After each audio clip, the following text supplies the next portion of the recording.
Imagine a house that watches your every move, a place where the walls whisper your name and the air feels alive with something evil.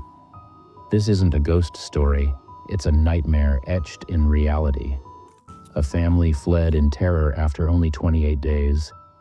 What they endured will freeze your blood. 112 Ocean Avenue, a name that hides unspeakable horrors.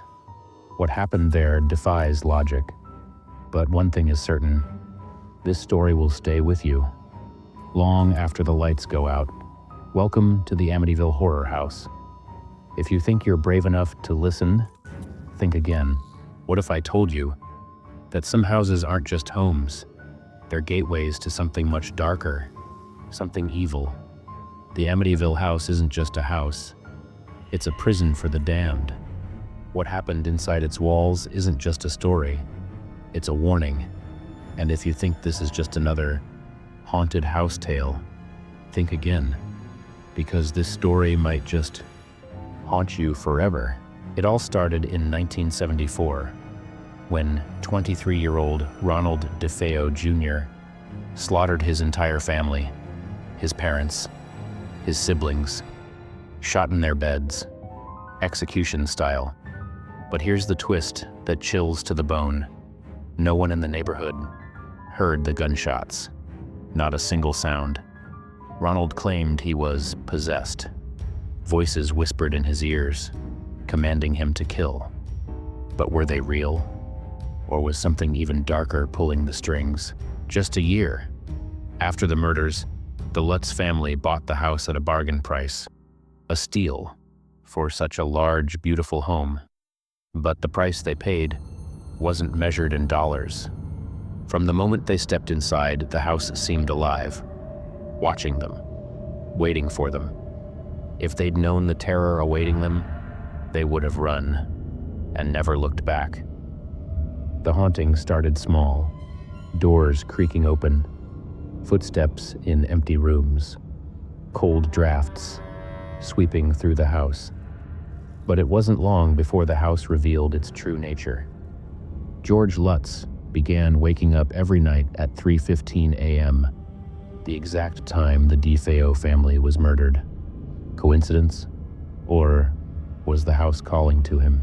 Soon, George wasn't just a victim of the house, he was its puppet.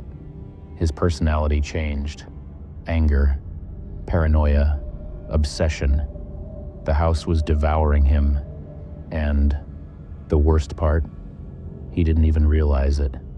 The evil didn't just haunt, it consumed. One night, George discovered something horrifying in the basement. It wasn't just a room, it was a gateway, a passage to something unspeakable. He felt it, a demonic presence that radiated pure hatred. And it wasn't alone, it was hungry. The house didn't stop with George. It went after their children.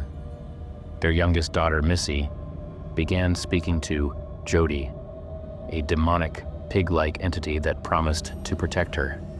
But Jody wasn't her friend. Jody was something far worse. Something that wanted her soul. After 28 days of relentless torment, the Lutz family fled in the middle of the night, leaving behind their belongings, their dreams, and their sanity. But the house wasn't done with them. Even after they escaped, nightmares, strange visions, and unexplainable illnesses followed them, as if the house had marked them for life. The Amityville house still stands today. Its walls hold secrets too horrifying to comprehend. Was it a hoax? A trick? Or is the house still alive, waiting for its next victims? One thing is certain, once you enter, you'll never be the same. Would you dare spend a night in this house, or would you even risk walking past it? Think carefully, because some doors, once opened, can never be closed.